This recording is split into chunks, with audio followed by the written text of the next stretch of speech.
యువకుడు తన తల్లితో పాటు ఉండేవాడు, తన తల్లిని చూసుకుంటూ ఉండేవాడు. ఆ తర్వాత ఒక అందమైన యువతిని చూసి వివాహం చేసుకున్నాడు. వివాహం చేసుకోగానే భార్యకు విపరీతంగా లొంగిపోయాడు. భార్య అందానికి ఆకర్షితుడిపై తల్లిని నెగ్లెక్ట్ చేయడం, తల్లిని నిర్లక్ష్యం చేయడం ప్రారంభించాడు. ఈ విషయాన్ని తన భార్య గుర్తించింది. నేను లేకుంటే ఇతడు ఉండలేడు. ఆ విధంగా ఆవిడ అనుకుంది, ఈ వృద్ధ అత్త నాకెందుకు, ఈమె లేకుంటే మేము ఇంకా హ్యాపీగా ఎంజాయ్ చేసుకుంటూ ఉండవచ్చు కదా అనేటటువంటి ఒక శైతాన్ ఆలోచన ఆ స్త్రీలో, ఆ యువతిలో కలిగింది.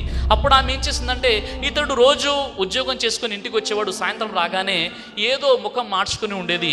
ఒకరోజు ఇతడు ఉద్యోగం కోసం వెళ్ళాడు, సాయంత్రం ఇంటికి వచ్చాడు. ఈమె ఏదో నలతగా ఉంది, సరిగ్గా మాట్లాడలేదు, పట్టించుకోవడం లేదు. అప్పుడు అన్నది ఖరాఖండిగా చెప్పేసింది, చూడండి ఈరోజు నీ తల్లి అయినా ఉండాలి లేదా నేనైనా ఉండాలి, నువ్వు ఆలోచించుకో అనగానే తల్లిని నిర్లక్ష్యం చేసి అప్పటికే భార్య ప్రేమలో మోజులో పడిపోయినటువంటి ఆ భర్తకు, ఆ వ్యక్తికి తల్లి యొక్క గొప్పతనాన్ని మర్చిపోయాడు. అతడు నీచుడుగా మారిపోయాడు. రాత్రి మొత్తం ఆలోచించుకున్నాడు, పడుకున్నాడు. ఉదయం లేవగానే తన తల్లిని లేపాడు, తీసుకెళ్ళాడు, అడవిలోని దూర ప్రాంతంలో వదిలేశాడు. ఆ దూర ప్రాంతంలో వదిలేసి తిరిగి వచ్చేశాడు. ఇంటికి వచ్చేసిన తర్వాత అది క్రూర జంతువులు తిరిగేటటువంటి అడవి. ఇంటికి వచ్చిన తర్వాత కొన్ని గంటలు అవుతున్నాయి, సాయంత్రం అవుతుంది, చీకటి పడడానికి కొద్ది సమయం మాత్రమే మిగిలి ఉంది. అతడు ఏం చేశాడంటే, నా తల్లి ఏం చేస్తుందో చూద్దామని మారువేషం వేసుకుని అడవికి వెళ్ళాడు. వెళ్ళగానే తన తల్లి అక్కడ కూర్చొని విపరీతంగా ఏడుస్తుంది. అతడు గొంతు మార్చి అడిగాడు, నువ్వెందుకు ఏడుస్తున్నావు అని అడగగానే, నా కుమారుడు, నా కొడుకు ఈ అడవి ప్రాంతంలో నన్ను తీసుకొచ్చి, సుదూరంగా ఉన్నటువంటి అడవి ప్రాంతంలో ఈ క్రూర మృగాలు, జంతువులు తినేటువంటి అడవిలో నా కొడుకు నన్ను వదిలేశాడు.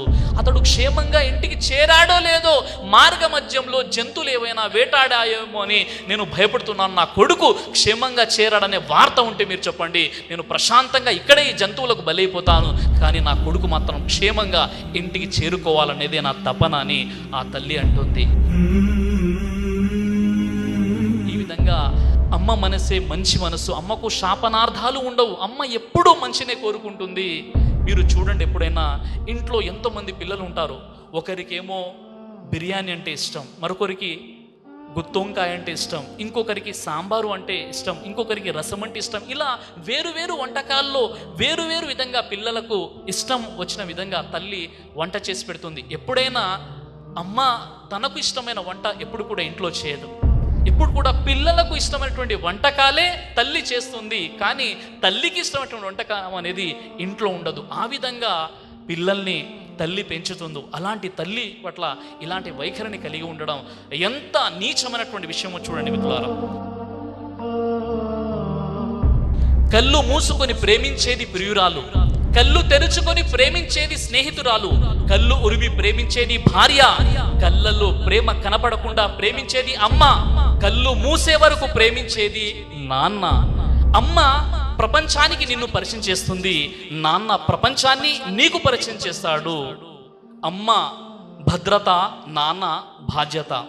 ఆకలి తెలియకుండా అమ్మ చేస్తుంది, ఆకలి విలువ తెలిసేలా నాన్న చేస్తాడు. జీవితం అమ్మది, జీవనం నాన్నది. ఈ అమ్మ నాన్న, తల్లి తండ్రి యొక్క ఔన్నత్యం ఏంటి, ఏ విధంగా మనల్ని పెంచారు. ఎప్పుడన్నా మీరు చూసి ఉంటారు, చిన్నప్పుడు జ్వరం వచ్చినప్పుడు వారి టెంపరేచర్ పెరగకుండా ఆ యొక్క తడి బట్ట తీసుకొని, ఆ తడిగుడ్డ తీసుకొని తల్లి లేదా తండ్రి ఆ పిల్లల్ని తీసుకొని రాత్రి మొత్తం కూడా ఆ టెంపరేచర్ ఎక్కువగా పెరగకుండా చూస్తూ ఉంటారు. వారు నిద్రని భంగపరుచుకుంటారు. తమ పిల్లల కోసం ఏ విధంగా వంతుల వారీగా, ఒకరోజు తండ్రి తన జ్వరంలో ఉన్నటువంటి కుమారుని కాపాడుకుంటే మరో రోజు తల్లి కాపాడుకుంటుంది.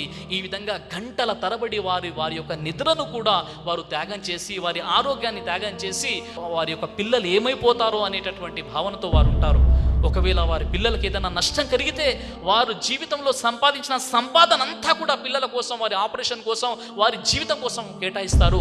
అలాంటి గొప్ప మనసు ఉన్నటువంటి వారే తల్లి తండ్రి. కాబట్టి ఎవరైనా మీ మంచి కోసం 100% నిష్కల్మషంగా, ఎలాంటి కల్మషం లేకుండా నిర్ద్వంద్వంగా మిమ్మల్ని ప్రేమించే వారి ప్రపంచంలో ఎవరైనా ఉన్నారంటే, మీ నిజమైనటువంటి బెస్ట్ ఫ్రెండ్ ఎవరైనా ఉన్నారంటే వారు మీ పేరెంట్స్.